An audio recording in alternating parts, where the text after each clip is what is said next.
beautiful people, welcome back to my channel. I know I've been missing in action, but I just had to take a little bit of a break. But I'm back.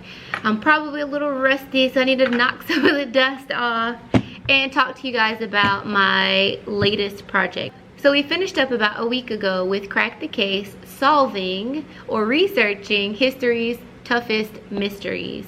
And so that's what's in this green box right here, all of my students' case files. So basically I was inspired by a PBS special, I guess it's a PBS special called History's Toughest Mysteries, and on that particular show they dive deep into you know, unsolved cases from around the world. And so they actually had a teacher's packet that, let me see if I can find it. Okay. One of my kids should have it in their folder.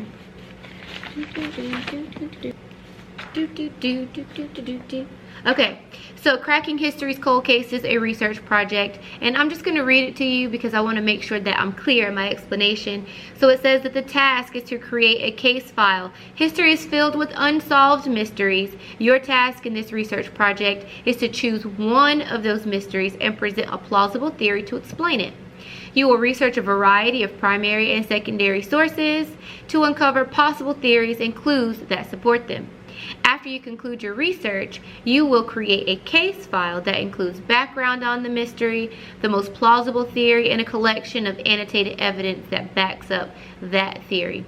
So basically they're given, and I'll take a picture of this so you guys can see it, or better yet, I'm going to give you the link to the PBS site that I found this on. I did make some alterations to the form. This form gave them 4 cases, but I needed more than that because I have a class. I think my largest class is 26, and so I needed that many cases, and I want to say that I ended up going with 13, so I didn't have so many kids working on the same cases. And so what they had to do was they had to research their mystery. Some of them got topics that they weren't even aware that there was a mystery around it, like Columbus, did he discover America? The moon landing, was it a hoax or was it for real, for real? Some of them have more common ones like Bigfoot and the D.B. Cooper case. But what I wanted was for them to research. You're supposed to follow the trail, go down a little rabbit hole, get lost in research, come up with 4 theories that explain their cold case. After they come up with 4 theories, I want them to make a decision whether or not they are plausible. Pick the most plausible one and then sell that one to the class. And that's what they did with their case files, which is what I have here.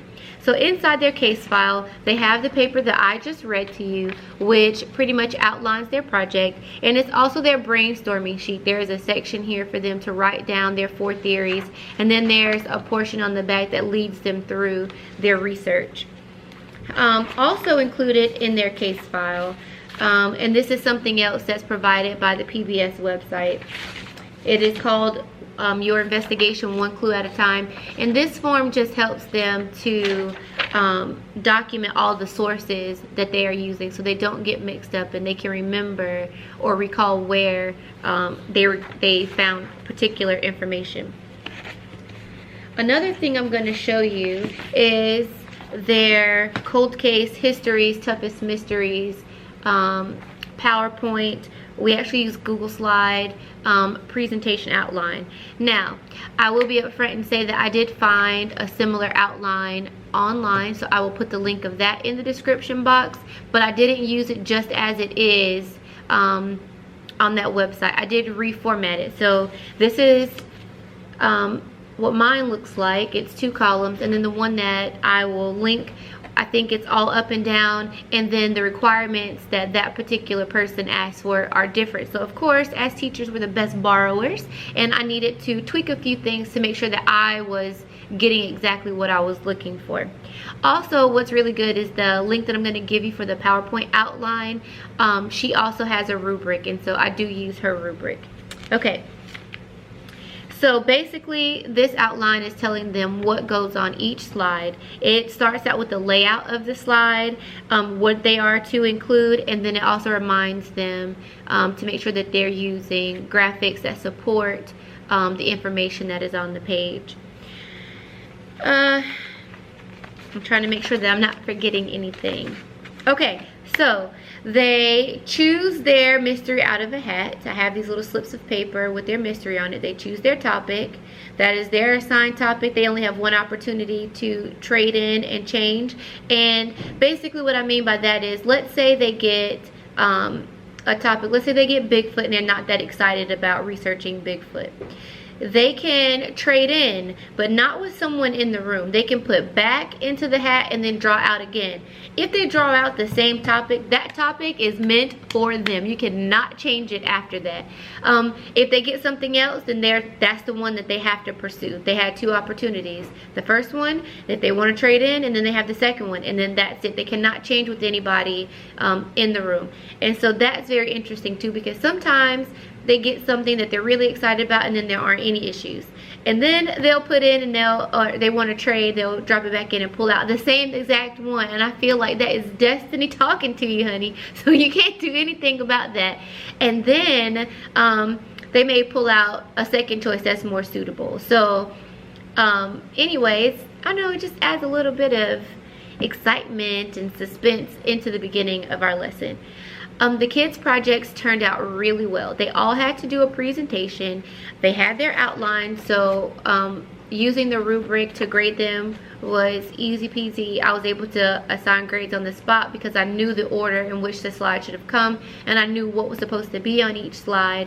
I really, I was able to grade their information, and then there was, I said that fast. I was able to grade their information, and then there was just the matter of grading their actual presentation, how they presented the information.